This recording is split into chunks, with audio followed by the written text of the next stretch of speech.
Okay. And we have returned back down to Earth. I'm feeling very earthbound. Earthbound is not the game we're talking about today, though. That's true, nor have I actually gotten the opportunity to play Earthbound, and I'm also kind of scared to try. But that's a whole other subject. Uh, go, go watch the Super Eye Patch Wolf video if you want to see why you should be terrified by that. Anyway, thank you for joining us, everybody, on another episode of Total Pebble Knockdown. My name is Nathan. And I am Alex, and welcome to whatever this is. It's an episode of the show. Oh, right. Welcome to an episode of Total Pebble Knockdown. Welcome to an episode of Total Pebble Knockdown.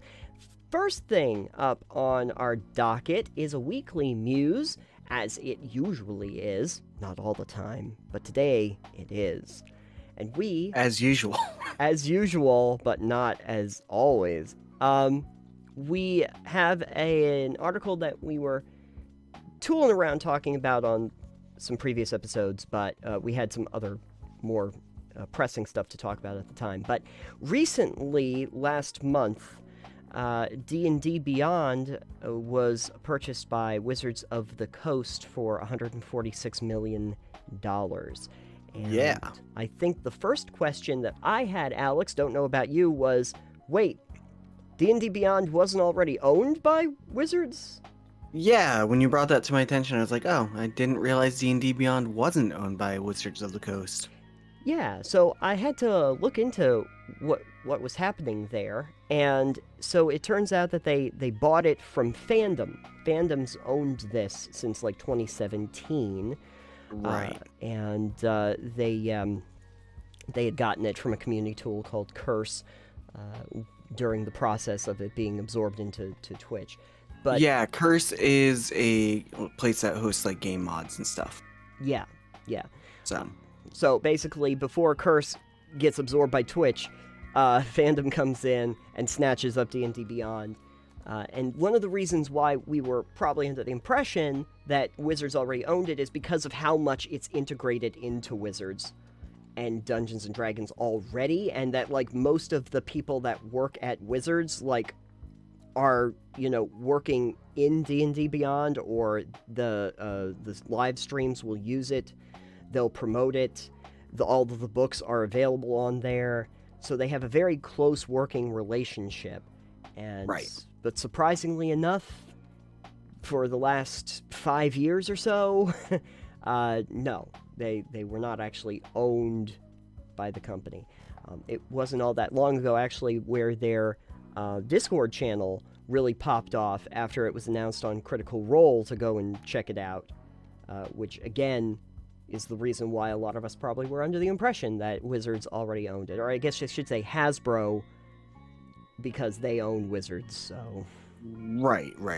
Even though I think I saw somewhere else that Wizards is trying to get on its own again, and Hasbro is just like, nah, fam, you're staying here. I don't know exactly how they go off on their own. Like, Hasbro doesn't really have any reason to want to let them go, or Exactly. turn into unless there's a contract thing behind the scenes, but good... No, probably not. Probably not, no. Especially when I'm seeing them do acquisitions that are going to go under the umbrella. It feels like this is just going to be a continuation onward. The one thing that a lot of people were wondering, though, of course, was, hey, so what does that actually mean? Yeah.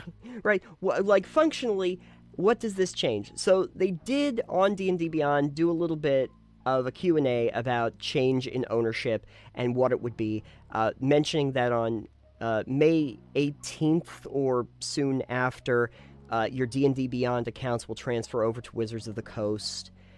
Wizards' term of use will apply, yada yada, and that they'll update that, as part of the Wizards of the Coast acquiring D&D Beyond, we will extend Wizards' term of service to cover new services. However, while they need permission to put like user content on there, they're working to ensure that the scope of the permission gives you it gives us something tailored to the goals.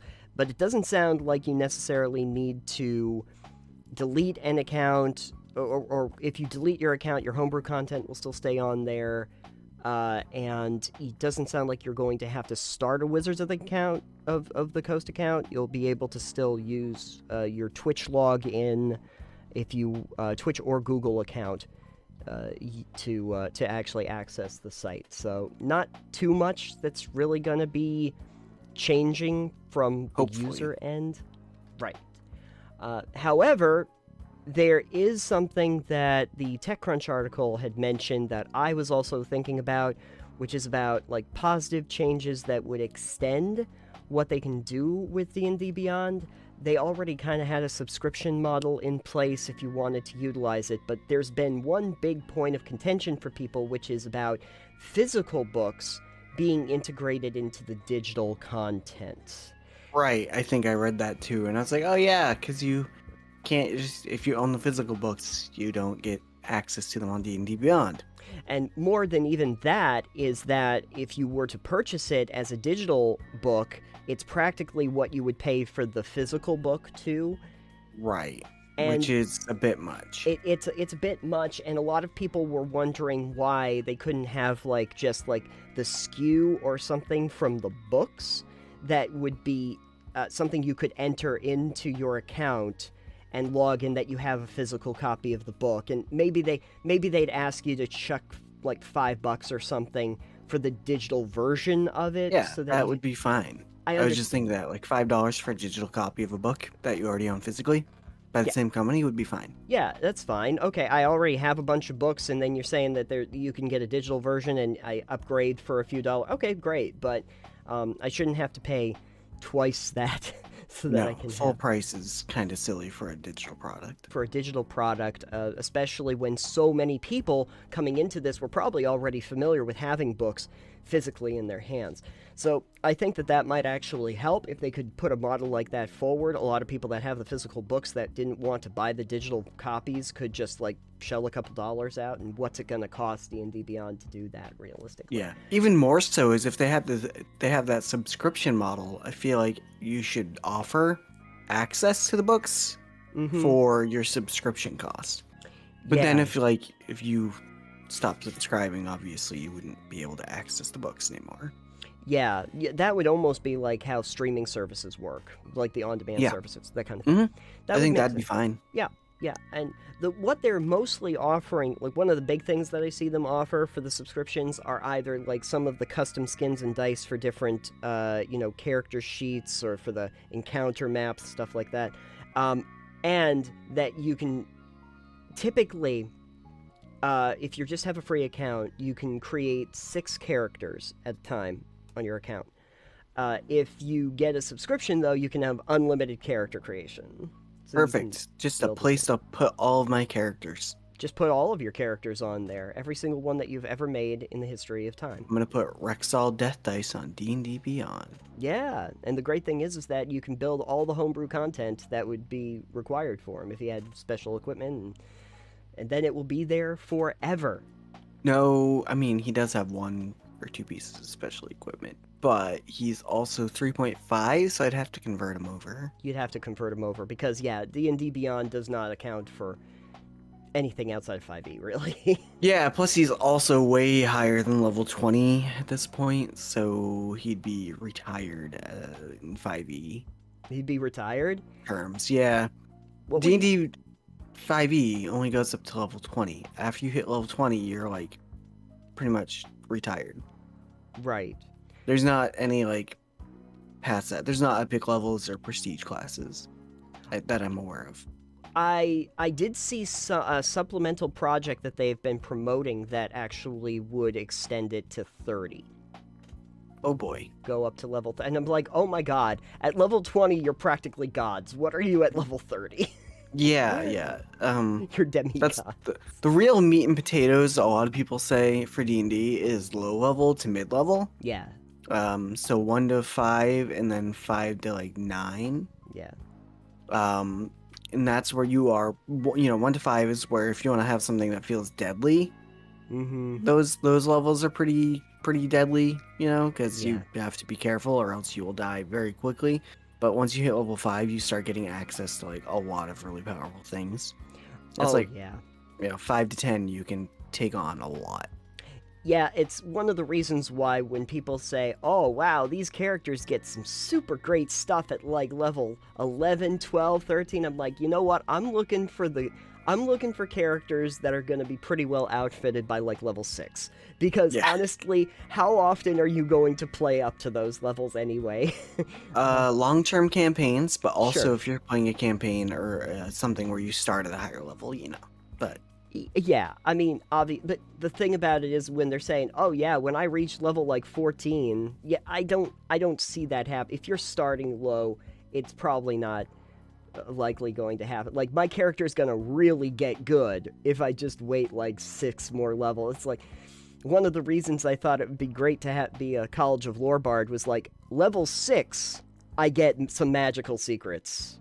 there you Other go. bards you have to wait till 10, so I'm just gonna do that so I can access something neat. But that was also another question about homebrew content and if that's going to transfer over, and it sounds like it will. It sounds like it will also be on the site and credited to the original creator, even if you delete your account. So Okay. you Now, can can you access that. sell homebrew content, or is it just free? That would, I think that's all free. Okay. Also, that it is not apparently owned, so to speak, by Wizards of the Coast or anything. Oh, good. So they didn't pull a Blizzard. Yeah, They didn't pull all the maps you make for Warcraft 3 are now owned by, Wizards yeah. of the Blizzard. The official statement on their frequently asked questions: will Wizards own my homebrew content created on D&D Beyond? Wizards has no intent of taking ownership over user content to put on D&D Beyond, and the terms of service will not grant us such rights. The permissions we will need for user content will relate to allowing us to operate the D&D Beyond service, including displaying that content on our site. So, that's basically they don't own it. Of course, I wonder if there's something in there where if they see something they really like, maybe they can use it in one of their rulebooks without permission. Who knows? I mean, I've never heard of game companies doing something like that. No, because generally if you send something to a game company and intent of them using it, like, hey, I have this great idea for you, they're like, hey, our legal team told us not to look at this, and thanks, but no thanks, because if we do something similar and don't credit you for it and you think it's taken from yours, you can sue us. Yeah. A lot of people do, so they're like, no thanks. I've never heard of anything that was like originally a user created mod eventually going to something like Creation Club. Yeah. Any content remaining on D&D Beyond service will be subject to updated terms of service, but they should not impact how you use the site or own content prior to May 18th. And I haven't really seen too many changes on the site so far, except just the simple announcement that they're going to be doing it. And hopefully this integration helps out more, because like we were saying earlier, it pretty much, for all intents and purposes, like all the Wizards property, the crew that was working over at WOTC, etc., have been using D&D Beyond basically as their digital market. Like, it's basically it. Right.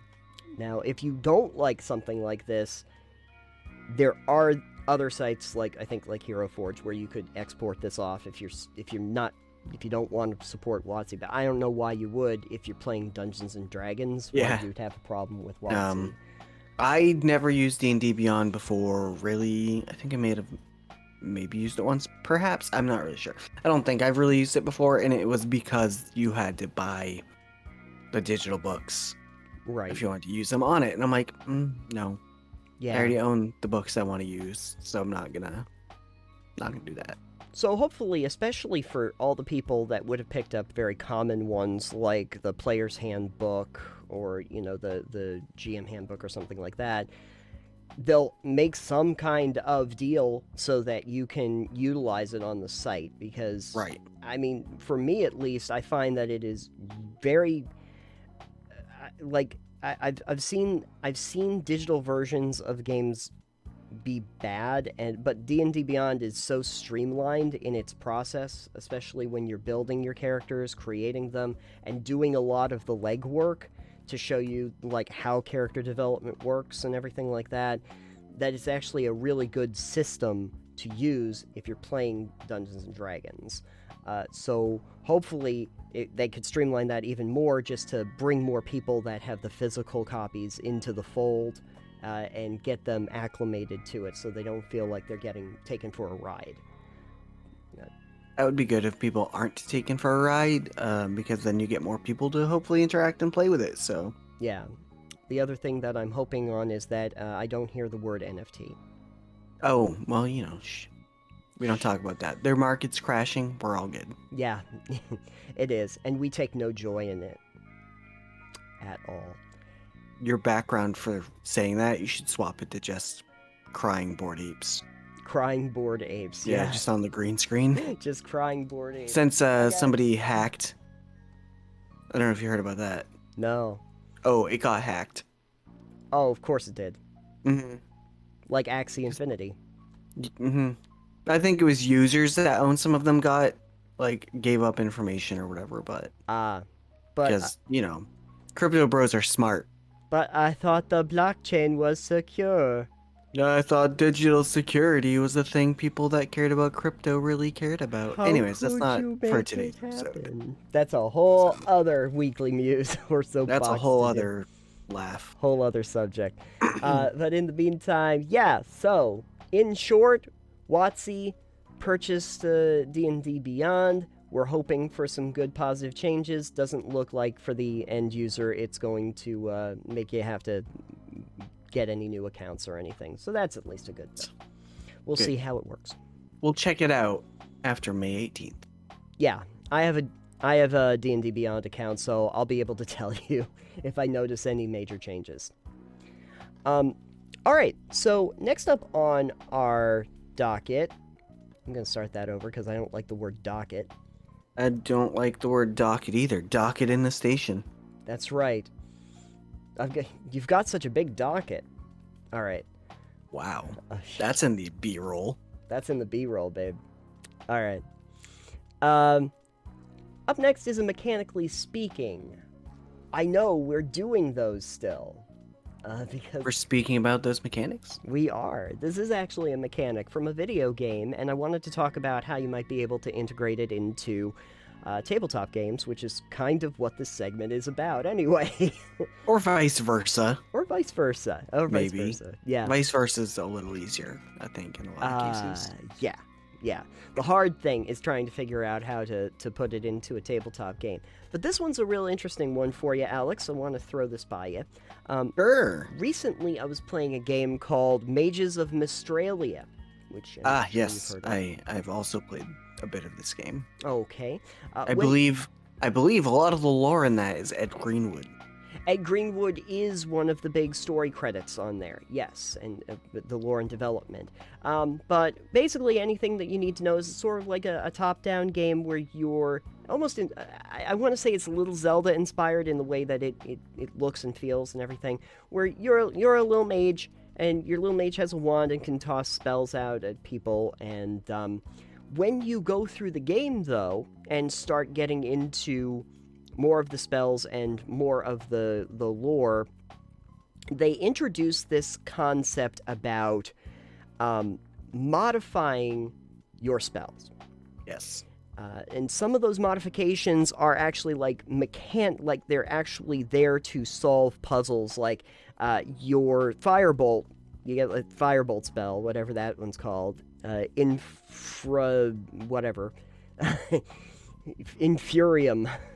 Sure. Whatever, Conflagrazione, and you throw that out. It basically a bolt of fire comes out. But then, if you want to modify that spell, you can have it curve to the left. So let's say you need to hit a trigger, and it has to go through all of these gates that are going around. You can have it modified so that it goes off to the left, goes through all of the gates, comes around, and hits. Moreover than that, you can put modifications on modifications. So I want it to curve to the left. When it hits something, I want it to explode into 3 bolts.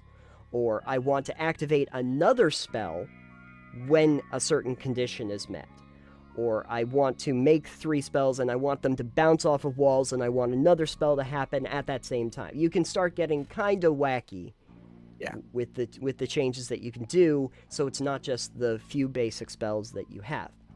Now, in a game like a tabletop RPG, your Dungeons and Dragons, etc., they don't really do this much. Unless, I guess, you're a sorcerer? Yeah, well, I mean, previously metamagic wasn't just sorcerers. I think there were feats you could take to learn metamagic abilities. I guess. But yes, metamagic would be the one way that you can modify spells currently in, like, D&D. Right. So basically, your metamagic, the idea is that, yeah, you can take your spell, but maybe you can do a twinning spell so that it's twice the firebolt or whatever you're throwing off, etc., etc. And I think there's a power one, so that any ones you roll on damage, Yeah, they're mostly for optimizing spell damage output, yeah, essentially. Pretty much. Or distance, or faster, or whatever. Right.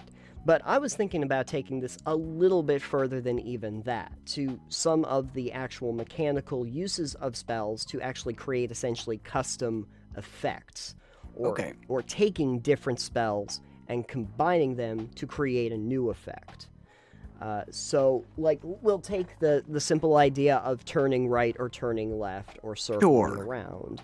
Most of the time, when you're firing off a ranged spell, it's a straight line. Allegedly. Or an arc. I mean, I don't think spells typically say if they're a straight line or not. Like, it has to be a line of sight, so you'd assume it's a straight line. But then you have stuff like Magic Missile. Oh, okay. Which kind of just hits the target. It just hits it. So it's still line of sight, though, is the thing. Right. And line of sight generally means straight line. Yeah, because if it's in a line of sight, but then there's a tree, it doesn't really count as a line of sight. Right. Well, on the other side, what if there's a mirror and you can see someone through the reflection of the mirror? That's true. That's in your line of sight. But then, are you hitting the mirror, or are you hitting the thing in the back of you? Or like... Well, I didn't mean behind you necessarily. Oh, I got you. Because you can angle a mirror, but... Sure. Would you have to aim at the mirror in order to hit? I don't know. It's magic. Don't know. But let's say that I have a spell that says that it's a line of sight. And Sure. I say to myself, okay, but actually I wouldn't want to do that. Maybe I want it to be a lobbed or like a mortar shot almost. I want it to go over and down or something like that. I see what you're getting at with this mechanically speaking. Exactly. So, from a realistic standpoint, should players be able to... First of all, yes. One of the old RPG systems I had been working on, you would have been able to customize how... the idea was being able to, like, Oblivion style, like, increase your damage, decrease your spellcasting cost, anything like that. You would have been able to, like, modify and augment spells to have different elements, different, things that happen, stuff like that. So, do I think that you should be able to customize your spells? Yeah. Do I think D&D is necessarily the best system for it? No, because then you give way more power to spellcasters than you do to melee. Yeah, and I think that would also... Yeah, it's also the big problem, too, with, like, the spell slot mechanism, as opposed to, like, if you had a mana system or something like that. Because, like, okay, I've modified my spell... I've augmented it, essentially, so does that mean that I have to burn multiple spell slots in order for that to happen? It would be a little bit easier if you could say, like, okay, well, we have a mana cost for spells. This is actually what they do in Mages of Mystralia, is there's a certain mana cost. Okay, I want to modify those. Everything that I modify has an additional cost in mana for what that spell is now going to be to fire it off. Right. A little bit more customizable that way. But if we did have a system where you could put those elements on top of it, how does that lay out? Do we have like a base spell and then we start doing branching lines of like what those different elements are going to be and how they... So I'm thinking that you would have like your base spell, and then you would have, say, so in D&D you have your spell descriptions. You have the spell name, you have the type of spell, you know, cantrip or whatever. Let me see if I can find spell descriptions really quick. Okay. Firebolt. It's an abjuration cantrip. Okay. Casting time, 1 action, range 120 feet. Target creature or object within range. Components, V and S for visual and somatic, and duration instantaneous. And then it gives you a description of what it does. I think for something like this, for instance, you would have your basic spell being Firebolt, casting time, 1 action, range 20 feet. Target any one creature, or just one creature, and then your components for it, V and S. So you take that, and you'd have, my mind, you'd have like a list of different types of descriptors. Okay. So you could have a descriptor for each of the casting time, range, target, components, or duration, perhaps. Okay. Which is a lot. You could pare it down, but you could be like get rid of casting time. Maybe the descriptor changes that. So you have range, 120 feet. Okay. So that's just, you would think maybe a straight line. Maybe you could be like, all right, here's a selection of range, a radius around me, for instance, or perhaps you have it as a lobbed, like an area, a cuboid area, 60 feet away. Whatever, a bunch of different descriptors of ways you could augment that. Sure. And then you could do like, all right, well, then we have target. Do I want like one creature within range? Or maybe my target is up to 5 creatures in a 20-foot area. You know? Sure. I can see where they might be able to modify something without it necessarily being more powerful, and just saying that we're just going to modify it without it being, you know, something that we had to figure out if you need to cost more for it. So, like, they have a range of 120 feet on a firebolt, but let's say you're going to use firebolt as a sniper attack. This is a long-range attack, and you say, well, it's really something that I'm specifically using at, like, a range of about 300 feet. Okay. Fine, but then that also means that you're going to have a very long, ineffective range if it's closer than, like, 200 feet. Like, yeah, you could totally do something like that. Yeah.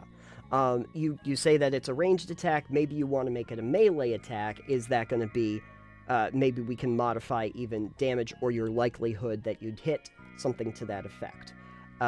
You could change those things up. I think what would be interesting, too, and this is something I think most DMs, you could tell me, would be okay with.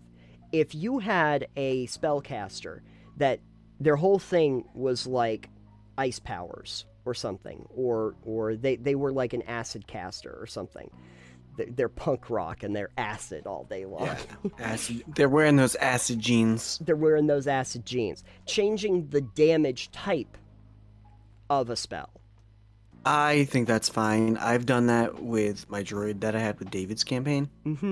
I had, if you're familiar with the spell Flame Blade, okay, that a druid gets, I was like, hey, I really like this spell, but my guy is kind of all about lightning because he's a dragonborn that is got a lightning breath weapon. Sure. I was like, can I change it to lightning damage, and just instead of a blade of fire, can I make it just a blade of lightning?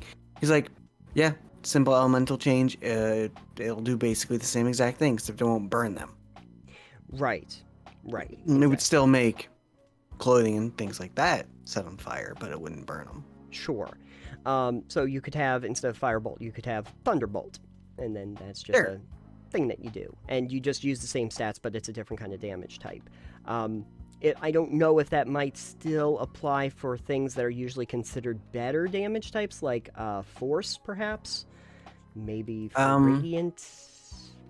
But those are situational, too. Those are situational, yeah. I wouldn't want someone to be like, can I have a Holy Blade? I'd be like, no, that's its own spell. I would be interested to see if somebody, like, wanted to say, you know, Eldritch Blast is great, but, like, let's say that I'm, like, of the Righteous type and I want to change it from Force damage to Radiant damage. Have a I ranged think version. warlocks are an exception here, Mm-hmm. where they already have Eldritch invocations to change a lot to modify their, especially Eldritch Blast. Oh, yeah. Like, you can use it as a melee attack if you take the invocation. So you could also model things off of how the warlock does it. Sure. If maybe you make a specific class that is like a spell shaper. Yeah, yeah. Spell shaping would be an interesting thing. That could also be too if they put it on like feats. Like you could have almost like how artificers have like infusions for different places where they can modify equipment that they have to augment them, but they can only have so many based on their level and like their class and their skill.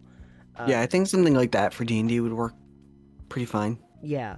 Now where it's going to get tricky though is that part like I was talking about with Mages of Mystralia where I fire something and on hit it has additional effects. That's just a proc. That's just a chance programmed random occurrence. Okay. That is you going, all right, this spell has a 10% chance or maybe a 90% chance to do this when it hits or to cause this effect. Got it. Got it. So then you roll your die. You roll your D100, and if it's anything above 10%, right? It's like, okay, success. Right. I mean, I think with that, it too, perhaps if you're going with like augment points or if you're doing something like that, it could be based off of what the percentage chance is how many points it costs. Sure. Because the higher the chance to occur, the more it would cost for your augmentation or whatever you're using. Right. The other thing that I'm thinking about, although I do feel like in the turn structure that you normally have, this also might be broken, but if you said like, okay, let's just say for instance, fireball. I want a fireball. It's a level 3 spell. All right. But I want the ability that when it hits, a fire bolt comes out from the fireball. And I'm going to say that it's a cantrip in this particular case. But let's say for that, it would be casting it like a level 1. That would be like a level 1 spell for being... We have to like raise it up at least one level if it's going to be an additional effect. So, fireball then unleashes a firebolt from it. And so I would have to burn a 3rd level spell slot and a 1st level spell slot in order to do that. It would make you burn a 4th level spell slot to do that. You would. Yeah, because I'd have to do... Because I'm adding an additional effect, so I have to go up on levels for everything that I'm adding on. Right, and you'd have to have a way, I think, as a sorcerer, like if you had Quicken spell as a meta magic feat, you could probably get away with it pretty easily. Sure. But like, you would either need to spend a round of combat to like prepare that, for instance. Yeah. Or have one where you're down after that. Like, you can't take actions after that, Yeah. You'd have to have something to balance it, because if you're able to cast 2 spells and one's not quickened like that, that's a little broken. It's especially broken if you think about some of the combinations you would get into with the spells in D&D. Yeah, I cast Grease, and as soon as Grease hits, a fireball lobs onto it. Oh, yeah. Or, this is even fun, too. I just have my basic old firebolt or something like that, and then I also have hold person at the same time. So now your clothes are on fire, and you also can't move. So, there you go. I mean, you can do that with other things, just like Ignite. Yeah. Just set someone's clothes on fire. Yeah. It's a cantrip. It's not going to do damage to the person, but you did set his clothes on fire, so now he's taking fire damage. Exactly. And hey, you know what?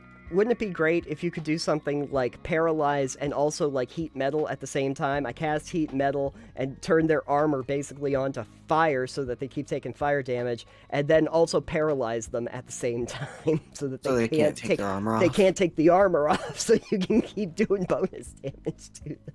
This is where things get kind of broken, and you'd need to figure out how to mitigate that. Probably that since you're essentially like almost taking 2 actions in a round, you have to mitigate that with them not being able to do something Yeah, I think having some kind of mana cost would be a lot easier to deal with that. Yeah, Because then it's like, all right, can I do this? Do I have the mana for it? It's sure. like, yeah, but now I have to wait until I have mana to do things again. Yeah. There's also the possibility that if you were interested in something like this, we were talking about the possibility of doing subclasses, that based on your level of subclass or maybe your modifier for whatever your spellcasting stat is, having like points that you could use between long rests that are like fusion points. And so Fusion. fusion All right, and you don't watch DBZ, so that's right. But if you had these fusion points or whatever, you burn one of those and you can attach a spell onto a spell, and that accounts to something. But you'd probably have to burn a number of those based on the levels of spells you wanted to something like do. that. I know I had tried to make a conversion for mana for D&D 5e I at one remember point. that. So Yeah, I mean, it's definitely doable.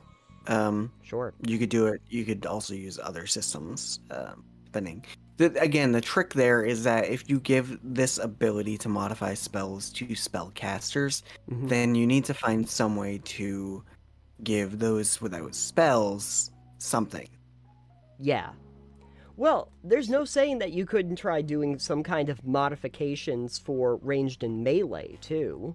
Sure, except the only issue with that is that there are not a whole lot of, say, I mean, there might be. I don't usually play martial, like full martial classes. Sure.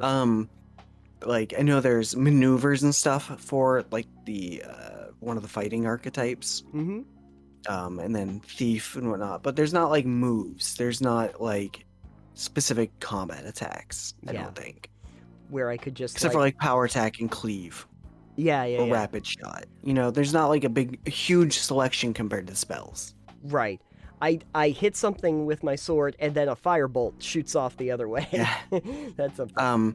So in that case, I would almost say you need to let your melee and ranged people be like, all right, well, I want to do like the same thing.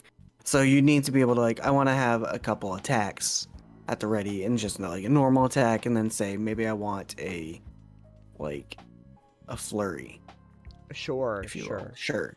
Like, okay, you're using a light weapon, so you're gonna have like your rapier and you're gonna do a flurry.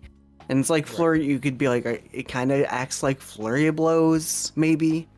Sure. It's a bunch of stabs. You take, it's harder to hit, but you take more attacks. Okay. And then maybe it costs amount of either stamina or again points to do these things. I see. Okay.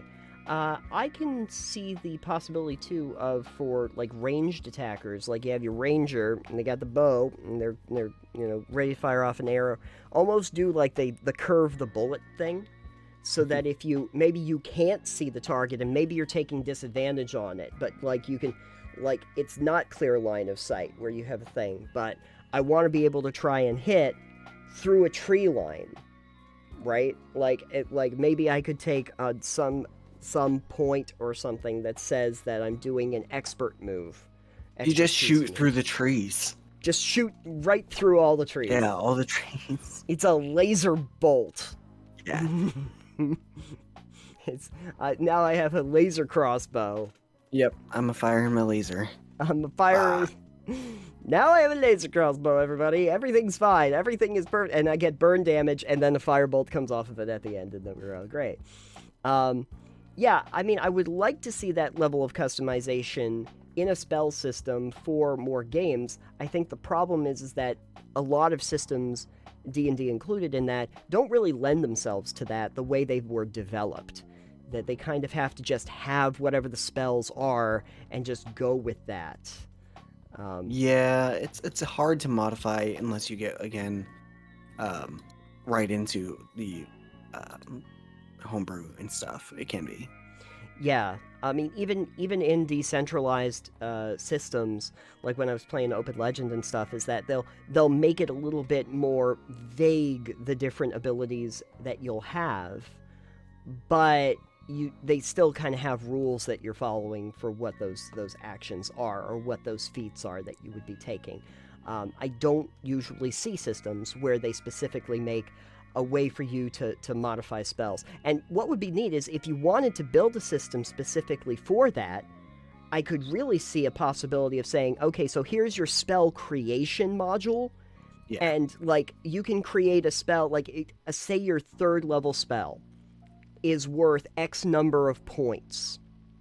Okay, so here's your base ability, here are your secondary abilities, third abilities, or, like, range and stuff, and that all has point cost. And as long as you're inside of that point cost, it's a 3rd level spell. Yeah. Right, something to that effect. And that would be cool. I'm not the one to do it. The trick is, because I've thought about this before, obviously, the trick is that you need to figure out how much each different type of thing is worth in points, and that becomes the hard part. Like, where do you derive value of different elements from? Is damage worth more? Is a status effect worth more? Like, what are my point cost range? For instance, maybe it's each thing costs 1 to 10 points. So what becomes a 10-point thing and what becomes a 1 point? How do you figure out how many points a singular target is and an area of effect is? Right. By comparison. That's where it's like you can do everything else out, and then trying to figure out that balance is harder. That's where the compounding problem happens, because if you say, like, it's X number of points for an area of effect attack, but it's also X number of points for a damage increase, if I just pump into all of that for whatever points I have, I might not be able to do much, but that seems like it's going to be a very large amount of damage in a very large area of attack, even if I don't have range or anything like that.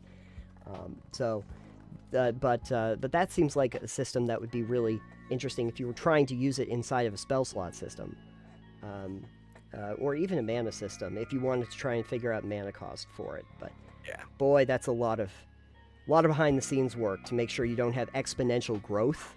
Yeah. So. This is why it's in video games more often than it is in tabletop games. Yeah, because exponential growth is fun in video games anyway. Well, it's easier to have predefined coding. Where you can just play with it, like in the sliders for making spells in Oblivion. Sure. Yeah. Whereas it's less easy to do and not as intuitive if you're to do it on the table. And I think one of the things they do too there is also have modifications for the cost for each element that you're putting on, so that you know if you have a larger area of attack, the spell cost goes up by like 1 point something %, or 1 point something times the normal cost. So anything you add on to that is going to have a higher mana cost or whatever, because you've added that element on. But that gets into real numbers heavy stuff once you get to that. Yeah, and no one wants to play with numbers when they're playing games. Not for tabletop, because it gets too bogged down. You get into mechanics paralysis, where you can't do anything in it. But I think this is a good point where we can ask everyone who's listening what they think, if they know any systems on tabletop that do this fairly well. Not counting warlocks in D&D 5e. Sure. If you know any systems that you can do that, or any homebrews that allow you to kind of play with that, or if you have any thoughts on it in general, really. Yeah. Would you like to be able to make your own spells and or melee/ranged abilities? And if you do know of a system that is currently working with modifications of those systems, the customization, let us know. We might dig into that and look into it a little bit more for a Saturday special or another episode. Worth looking into. All right, finally on the show today we have a games you didn't think we'd play, and on this one it is the entire TPK crew that gets to talk about this one. Yeah, us. We're the entire crew. We're the entire crew. But to be fair, Craveyard is also playing this game. So. Exactly. Right. So, well, it's like the entire known TPK crew that works on the site has been, this applies to, which is No Man's Sky, which is, for all intents and purposes, a story that is very long and storied in its own regard. If you would like a rundown of why we didn't think we'd play No Man's Sky by someone better than us, please check out the Internet Historian's video on No Man's Sky. Right. That is an hour long. It's Yeah. great. It's hilarious, but also probably a lot of the reasons we didn't think we'd pick up the game. Yeah, and I think I remember originally trying it back in 2018, I want to say. The game originally came out in 2016, but I remember that the game was a complete mess when it launched. it was a complete mess when it launched, and not only was it having like weird things going on with it, and it felt kind of broken in a lot of ways, but also one of the big problems was a lack of content. Yeah, everything they had promised, not everything was there. And again, the video, yeah, most of it wasn't there. And again, the Internet Historian did a great job going over this. Yes, they and did. like Yes. everything that Hello Games did, why they did, go watch it. Yeah, It's good. everything that happened with Holo Games and Sean Murray, and the fact that like very soon after its launch, a lot of people were asking if they could get refunds on the game, and that whole thing. Yeah. Long story short, in case you don't end up watching the videos, comes out 2016, and to very, very negative fanfare. Yeah. Very negative fanfare, and they have a choice at a certain point. Chalk it up and say, well, we failed, I guess we're moving on to the next thing. Or do the hard thing, which is to go back to the drawing board and say, we're going to put our noses down and we are going to actually fix the game and we are going to get everything in there. And thankfully, they chose the latter. They also did radio silence. They're like, all right, we need to stop paying attention to any of this negativity and anything else and just work. Don't say anything, just it's not going to help. Yeah, they did a smart thing with that. And then one day they come out and they have updates. And hey, we're actually going to put this in the game, And eventually, I think it was when it, like, Next, the big expansion came along where everyone was like, oh, that's a huge expansion to what they're doing. And and it's all been free updates. Yeah, it's all been free. It's just part of the game, and I think they've done 12 updates at this point. Which is a lot. That's big, fairly substantial, Big content updates. Next, actually, was when I originally played, back in 2018. It was right after that, and I played it, and I was like, well, it does at least feel like there's a game here, so at least there's that. But I still felt that it was a little bit sparse. Like, there are big, wide areas, because it's a space game. So obviously, you're going to have those big, wide areas, big vastness. But by that point, there are alien races, and there's space stations, and a lot of the base building was already established, stuff like that. But recently, I thought to myself, well, I'm in the process. Like, at the beginning of the year, I said I was going to make a resolution to try and go back. My theme was to go back and retrospectively look at some games. I don't even remember what I said I was going to try to do. I don't remember either. We're going to have to go back and look. But, nope. But already failed. But I know that mine was that it was about like a year of retrospection. So that going back and looking at a lot of games that have fallen by the wayside, trying them again. And one of them ended up being No Man's Sky, where, I thought to myself, why not? I'll go back. I'll try it again. What could it hurt? They've done a lot of updates. They just talked about Foundation, I think, was the most recent one. Let's see if there's anything new. I want to look. So I jumped back into it and started playing again, picked up where I left off, and also I did try a new one just to remember what the start of it was, because I was going to say I would have had to start a new one after not playing it for that long. I started in on my old one that I had like 40 hours or something in, and I was like, wait, how do I do anything? I forget how to do everything in the game. So I did, for like an hour or two, I went back, started on a planet, repaired my spaceship, went off to a college, and it's like, oh, okay, now I remember how the controls work and how all of this works. Then I jumped back into what I had already established, where I have like a ship, multiple ships and everything like that, to see what it was like. And so, there were some new things that I found immediately, because I noticed all of these freighters and these big convoys popping into systems left and right.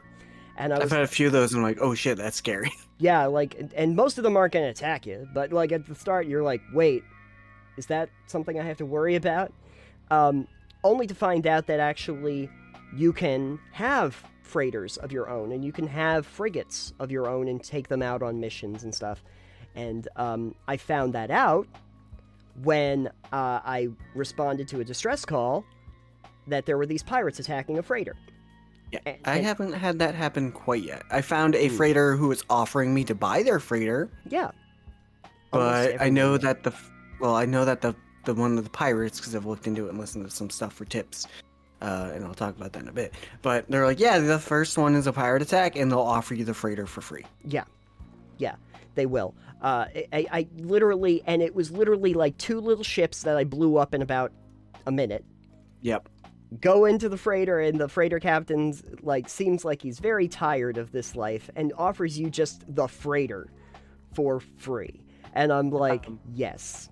So one of the things that I also saw about that is if you refuse that offer, the second one you get will also be free. Yeah. Yeah. And so there are ways you can, I guess, farm that and put it off until you get a freighter you like. Sure. So that you can, because everything's procedurally generated, it's going to be a random freighter each time. Oh my god. You could get an S tier.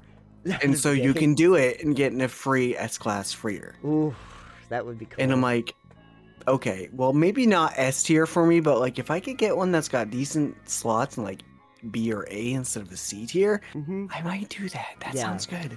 Since I got the original freighter, just because I started getting some frigates, and the missions that I ran for them got me a whole lot of credits and valuable resources, I stumbled upon an A-class freighter.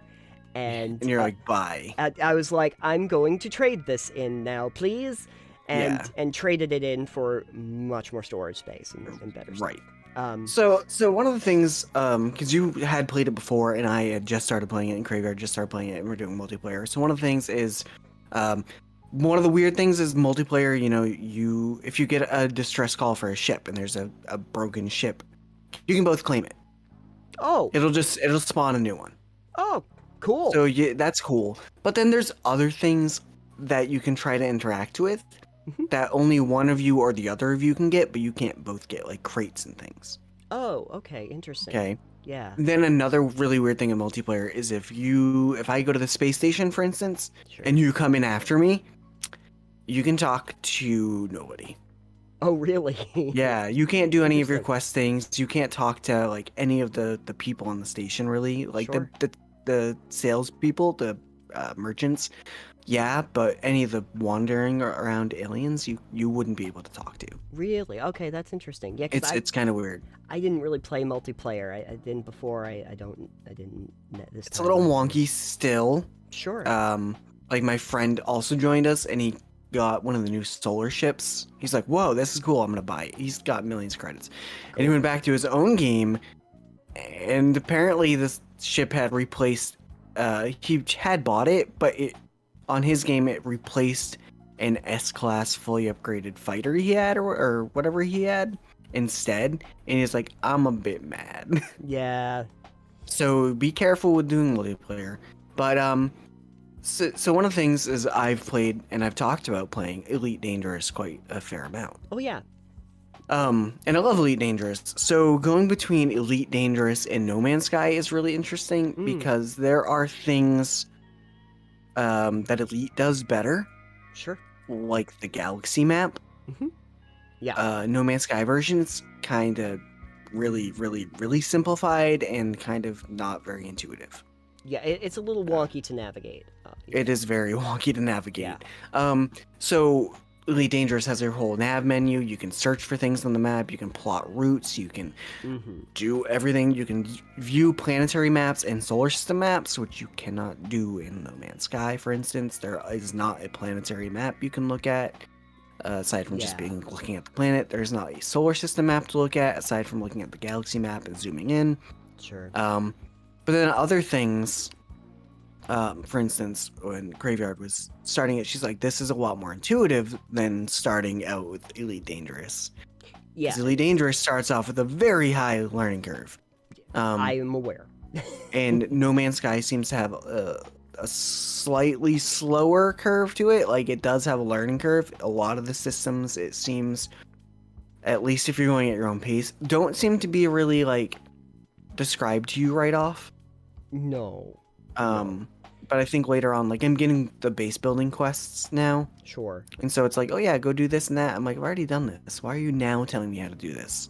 Right, I understand. It's like, why are you introducing this to me 40 hours into the game? Right. I think that the difference between the two, and that's what I was interested to from your perspective, since you played 600 or something hours in Elite Dangerous, something like that, was how the two compare, and like 720 hours. 720 hours, and I sat here thinking to myself, like, I did try to play Elite Dangerous on a couple occasions. I do own it. I do have it. But No Man's Sky is the one that I actually, like, played. And I was trying to figure out why, like, I can do No Man's Sky, but I can't seem to do Elite Dangerous. And I think that, like, right from the get-go, it kind of explains why. Like, in Elite Dangerous, there's a whole training mission to explain, like, your pitch and your yaw and your, like, flight controls, and they focus in on the flight sim-y kind of aspects of Elite Dangerous is 100% way more flight sim. It's definitely more flight sim. No Man's Sky, you wake up on a planet, they say, get some resources, repair your mining laser, get some resources, fix your fighter. Yeah. No Man's Sky is less sim. It's more craft, survival, base building, etc., exploration. Yeah. And where Elite Dangerous does have a lot of exploration, it's not the same scope as No Man's Sky's exploration. Right. You can still find aliens and biological stuff and stuff to scan on planets in Elite, but it's not to the extent that No Man's Sky has. Right. There's more of a focus, much more of a focus in No Man's Sky on the planetary and, like, the on-foot stuff. Right. So the difference is that there's way more in the scope of things in No Man's Sky for that.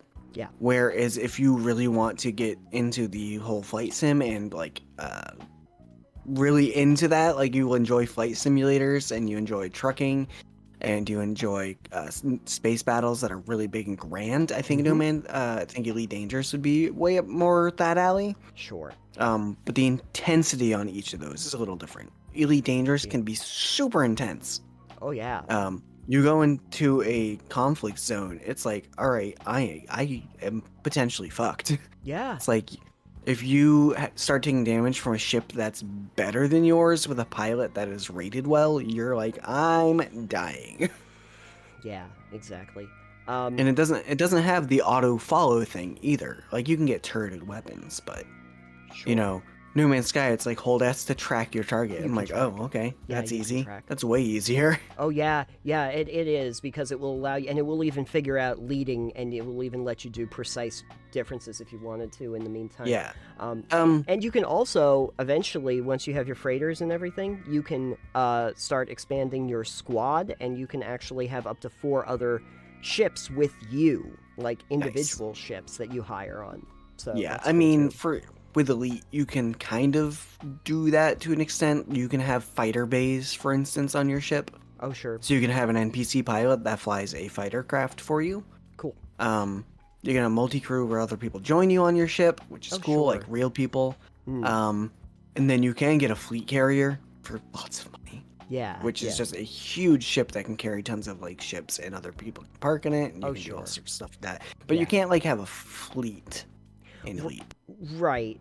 And that, I do think that, like, for the fact that they're both giant space games, they are very different experiences. They are. Horribly different. And to Elite Dangerous credit, even though it's not really a game I can play successfully, the fact that they're able to have such a detailed control system, and also, frankly, like, I think No Man's Sky looks pretty good, but it's kind of hard to beat the vistas of Elite Dangerous. Like, yeah, there's no comparison there because they're different art styles. Like, there's literally no comparison between the two because they're so vastly different.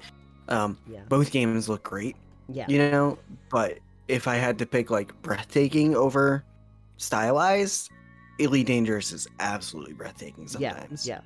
The one bona fide that we can't really take away from No Man's Sky, though, is the objective thing, that it is the largest game world ever built.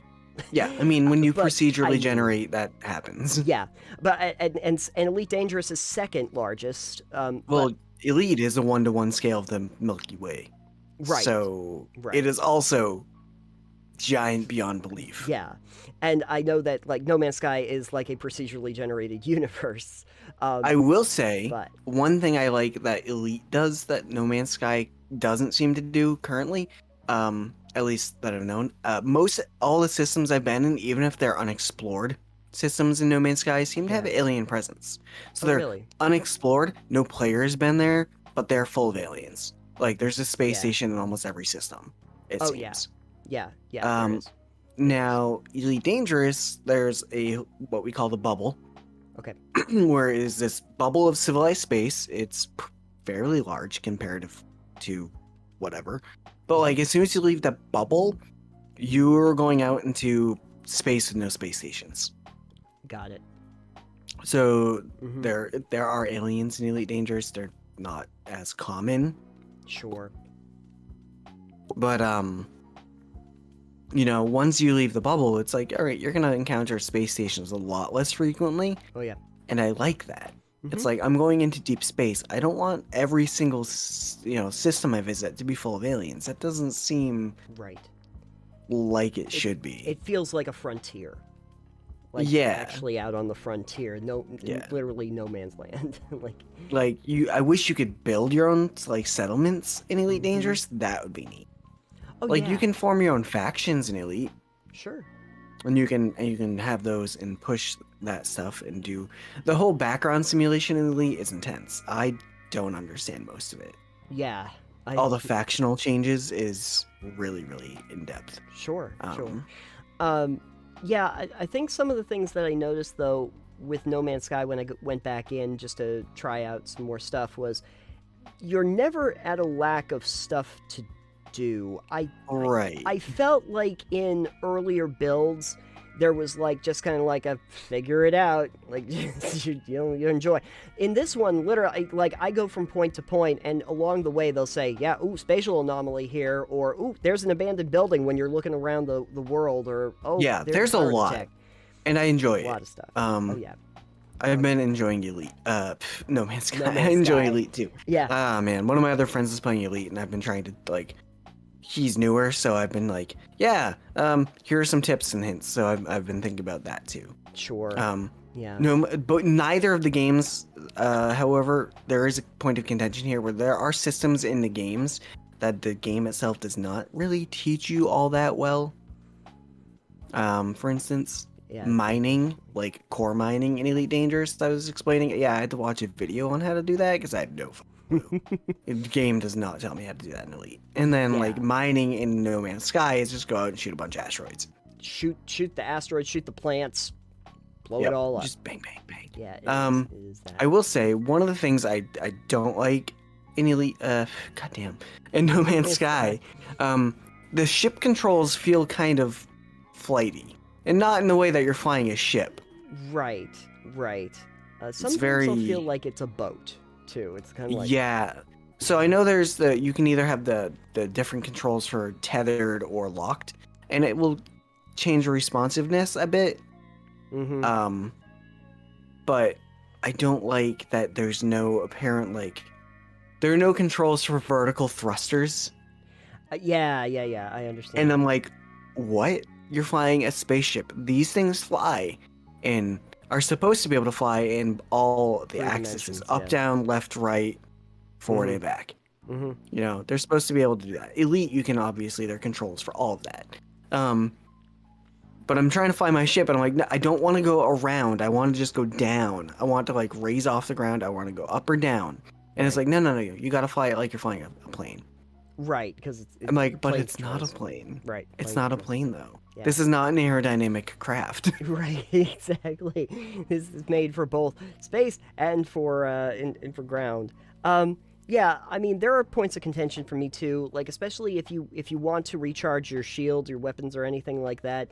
like going into the individual menu and then like putting the elements that you need into the thing. I just go into the inventory because the quick menu is a little weird to navigate. Yeah, and just like loading it up. I feel like these are things that could be sometimes when you're launching off of stations and you get hung up on terrain. That does happen. The building controls can occasionally be a little bit flighty in how they want to present stuff. There's a lot of things about it that feel just slightly off in terms of how it's presented. A lot of times when you're dealing with the anomalies, you're like, I don't know what to do now. What am I supposed to do with this anomaly I just Do I just found? shoot this? Do I just shoot this? And a lot of times, I guess I just shoot it. There are definitely points of contention about, like, it's not a perfect game by any stretch of the imagination. It's got plenty of issues where, boy, I'll tell you, Sentinels, Sentinels become so damn annoying. Yeah, they do. Because, like... But, Sentinels are also really fun to farm for upgrades. Oh, yeah. I mean, if you're able to fight the Sentinels, that's great. But, like, it's the point where I'm like, ooh, here are, like, the Gravitino balls on one of my planets. And the second I pick one up, there's a squad of Sentinels that just descend upon me and will never, ever stop following me no matter how hard I try. Yeah, I think you have to, like, get rid of the Gravitino balls to make them go away, probably. I would think so, but then also, like, albumin pearls and stuff, I just went to, like, my base, and there's, like, pearls that are nearby, and I start collecting them, all of a sudden the Sentinels just come out of nowhere, just a giant squad of them, and I'm like, guys, where did you even show up from? I don't know. You'll start landing on places where the Sentinels just automatically activate, and I'm like, what did I do? I literally just activated the star map here, and you just, all of a sudden, nope. I'm lucky, because my base has the humming sacks with albumin pearls as well, but no Sentinel activity on the planet, so they don't show up. Originally, I didn't think I had Sentinel activity on the planet, but apparently they followed me there, or something to that effect. But the interesting things that I found that I didn't know about before is, like, one, I do like the idea of actually having the freighter, because you can build, practically a base that's on your freighter, and you can call the freighter in.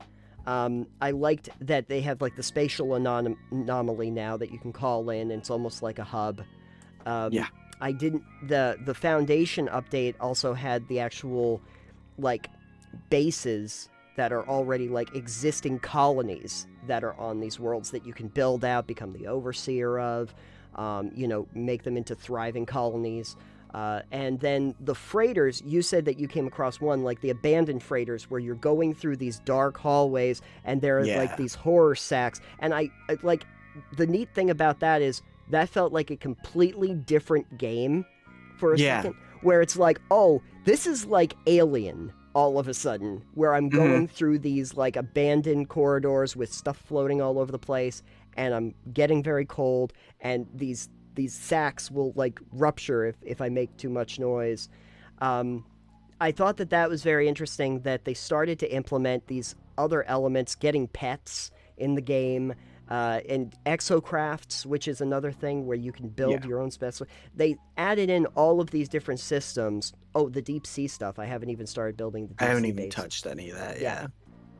Where it's not just like the one game, they started to implement all these other things that felt like other experiences inside of the game, so that there's a big range of stuff to do. And maybe that's why I felt more engaged and have kept playing it since I started. Yeah, it's definitely got a fun core gameplay loop. Even, like, the survival stuff isn't bad either. No. It's like, is it a little annoying to have to put a battery into your thing once in a while? Sure. But are there mods to make it last longer? Yeah. There's a lot you can do, and I have been enjoying it quite a fair amount. Like, it's the only thing I've been playing and the only thing I've been wanting to play. Yeah. And it adds in a lot of different things that I do. Like, the base building is cool. The being able to craft stuff is cool. Spaceships I love. Being able to modify the spaceships and add different things and upgrade them and find wrecked ones and then bring them back to life and sell them or keep them is really cool. Yeah. One of the ones we found earlier on was an A-class hauler with like 40 slots. Oh, yeah. And it's like, all right, well, this is now my main ship. Yeah. I think that was one of the early ones that I did. That I think it was probably a similar one to the one that I exploited early on, where I could keep trading it for all of the ships that I ended up with. And then I lost it somehow. Yeah, like toward the end of my time there, it was like, uh-oh, I've lost track of that ship that I just traded. I don't have my hauler anymore. I'm sad. Oh, well. But it's okay. My new ship that I have, which I called the Daggerfall, that is, that's pretty tooled out at this point. So, a lot of... At some point, I'll get a nice Explorer. I have another Explorer I want to trade because it's full of broken bits, so... Yeah. It is an interesting mechanic where they kind of say, hey, here's a really big ship that you can have, but it's going to be some work. Yeah. Well, it's nice that you can trade in the ships you find. You just fix their propulsion. Yeah, go up and you can in the scrap launcher, it or and either scrap it or trade it. And the NPCs don't care if it's fixed or not; they'll just trade it. Yeah, because it has a current valuation, and the whole system where you can actually melt them down for parts and that you can scrap. That's new. I don't remember that's that neat originally. too. Yeah, that's also handy to have. Yeah, a lot of neat stuff in there. I would have loved it if I could track stuff on planets easier.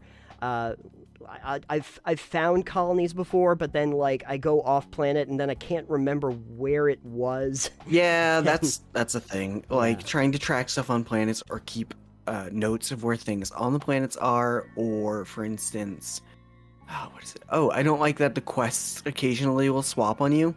Yeah, when you're trying to do it, it's like, I would like to pin this quest here, this mission. So this is my active one. Please stop changing it to something else. I would love it if they let you pin multiple quests and put like a number marker next to each one of them, so I know that this is quest 1, 2, 3, 4. Yeah.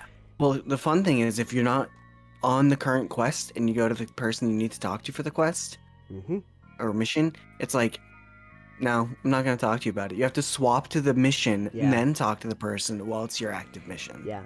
I keep thinking that there's a lot of that because of the original build, they were kind of working off of when they tried to modify and change stuff, so it's the reason why there's still some wonkiness in some of the systems that don't feel quite as intuitive, but...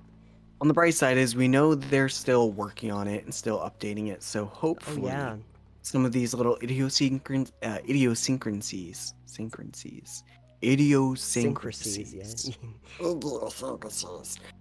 Hopefully these Gek will all get ironed out. Yeah, the Gek will all get ironed.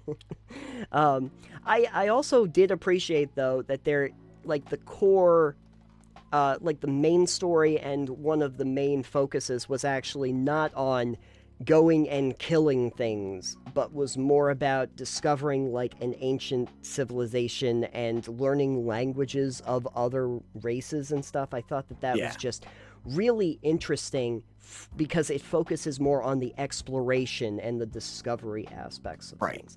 So really cool there. And despite its problems and stuff, very engaging, I think. If it's a game you like, there will never be a lack of content because you literally cannot see it all. You never will. And it's still going to be going well after Star Citizen never comes out. Yeah, you'll have done so much in this game before Star Citizen ever comes out.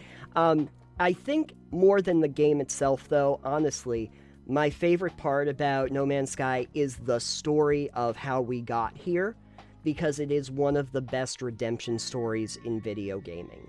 Yeah, I will definitely agree. Again, go watch the Internet Historian's video on this. I'll try to see this redemption arc. You should link it in the description. Yeah, because it is quite a turnaround from being the laughingstock and a pitchforks and torches scenario toward Hello Games to being sort of this wonderful story about a company that stood by their product and insisted on making it the best possible product they could and kept supporting it for many, many, many years and still do. And I will say, I mean, the last update was pretty, not that recent. I think Foundation just came out. Like Outlaws just came out on April 13th. Outlets. Yeah. So I will say the recent reviews, 89% of them are positive. All reviews, 73% of the 179,000 reviews are positive. It's sitting at mostly positive over all time, and recently very positive. Yeah. And I will say, I would tend to agree. If I had played this back when it came out, I probably would have been like, okay, well, maybe it'll get better. Yeah, exactly. Who knows?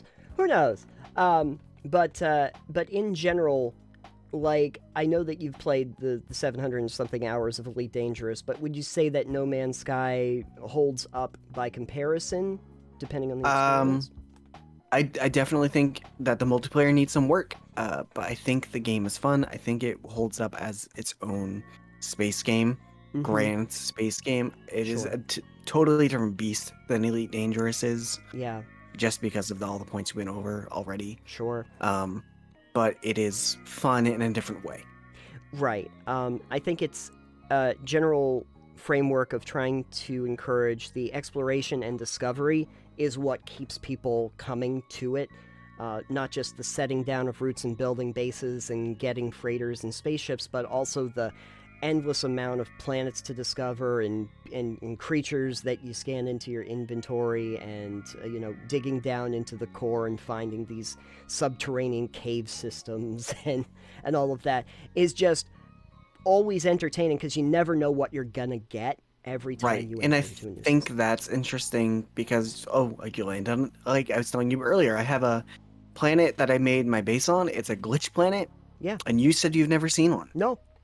Like, I'll try and get some screenshots later for you, but like, Yeah, it's mostly barren. It's got these really big thing. There's not like much for animal life. There's one animal on the planet, and it looks like a floating geode of gold. Oh yeah, cool. It's weird looking. There's a bunch of plants, cobalt, cave marrow as typical, but like, there are giant like stargates on it. Wow. Okay. They're called boundary separations. They are glitches in reality. Oh, interesting. So I set up my base right next to one of the stargates too. So if you ever visit my game, you can see that. Oh, cool. Yeah, I mean, there's been planets that I've landed on where there were just floating metal orbs in the sky. Yeah, I think all the planets are really cool. Procedural generation means you're gonna get something weird every time. You're gonna get some weird stuff, but it's always interesting. You do see some repetition occasionally. Just like this creature looks very similar to the other creature, but there's different elements. I know Graveyard, for instance, has been loving some of the animals that we come across. Sure. Which we again talked about earlier. You have your flying crab thing. She's got another crab thing. I've got a gold elemental. I've got a creature that looks like an Ouroboros. It's just like a ring that looks like it's made of chitin. Oh, nice. Yeah, and then we've got the worm things that are in the sky. Not the big one that flies and burrows into the planet. That one's a whole other thing. That's sky worms. Yeah, the giant sky worms. Yeah, those are. Yeah, there's a lot. There's a lot of neat stuff. Yeah.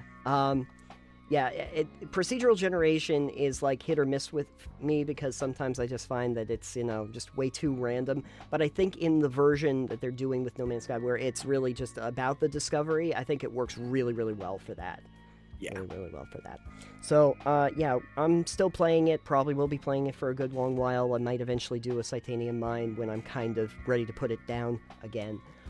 But until then, that's what we're all playing right now. Discovering the universe. Starting an infinite galaxy. Yeah, just an infinite expanse of trillions and trillions of star systems. So, one day we'll get through them all, I'm sure. Yes. One shit note never. No. That's why we need to have our consciousness downloaded into an AI so that we can just live forever and... Oh, we can be Korvax. Yeah, we can be the Korvax. Perfect. All right, everybody. Thank you so much for joining us on this episode of Total Pebble Knockdown. Available on exactly one planet in that entire solar system. But Alex, if the people on that one planet wanted to find out more information about Total Pebble Knockdown, where could they go? If you reside on or in the orbit of Earth, hello, space station friends. please check us out at TotalPebbleKnockdown.com. Yeah. Where the other day, a couple days ago at this point, when this comes out, last week. Shit. Last week. All right. Well, if you check out the website, we also have a new first-time post from Graveyard on the site. It is one of her first creatures, as we're calling them, as she's calling them, I suppose. It is a reimagining of a monster from D&D. You should check it out. There's a video. There's some art. It's really cool. Future creatures. Might not be from D&D specifically, but they're going to be a reimagining of creatures from video games and games in general in her own art style. So check that out and give it some sweet-ass watch time. Yeah, go and check that out for the artists in all of us, especially those of us who can't actually art. Yeah, the rest of us who cannot art. The rest of us who can't art. Luckily, there are people among us who can. And also, Titanium Mine will have started up again at this point after I took a long break from that Borderlands retrospective that I did.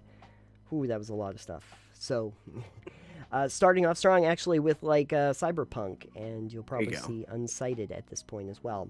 And you're going to be seeing, I believe, We Happy Few, another game that I went back to try yet again with less positive less positive thoughts than No Man's Sky, I suppose. But you can find all of that over on the site. And if you want to, you can become a patron and get episodes of this show early in full video format before the individual ones ever come out, and early releases of Titanium Mine and all the other stuff that we do, and Creatures for that matter. You would have gotten early access to that as well. Yes, indeed. Yeah, and all the bonus content, i.e. the other crap that we don't leave in the episodes. You can find that. All the bullshit. All the bullshit, yeah. More bullshit for low prices. And yeah, you can find it right over there, and you'll even get your name on the end cards of all of the videos, which is great as well. Yes. Yes. And you can find us on every podcast app that is known to mankind. And if you are on Anchor, you can feel free to leave a video message or an audio message. Maybe both. Who knows? Check it out. And if you're on anything else or on Anchor, please feel free to rate and review if you want, or share the podcast with someone you think might enjoy this show. Absolutely. And besides that, I would say that you can find us over on social media. I am at Titanium. I am sometimes at EXP Limited, and the show is always over at Pebble Knockdown. Yes. Follow along at Pebble Knockdown for all of your pebbly needs. And you should just start posting pictures of rocks on that, honestly. On Pebble Knockdown? Yeah, just Pebble Knockdown. Just pictures of rocks and houses of cards. You know what we do? We just post the asteroid belts in No Man's Sky. Oh, there you go. just random, no, just the random rocks that you find that all have specific names to them. That'd be so great. Every planet, you just take screenshots of a rock I found. A different rock every day. Different rock every day. Look at this cool stalactite I found. I wonder if that exists already. A Twitter account for No Man's Sky just cataloging every different rock they find every day. Yeah, No Man's Rocks. It's just like every day, it's just a rock from No Man's Sky. That's terrible. With what the name is and what planet I found it on. Yeah. Fun times. Anywho. Thank you for joining us, everybody, and we will see you on the next episode of Total Pebble Knockdown. Goodbye for now. Goodbye.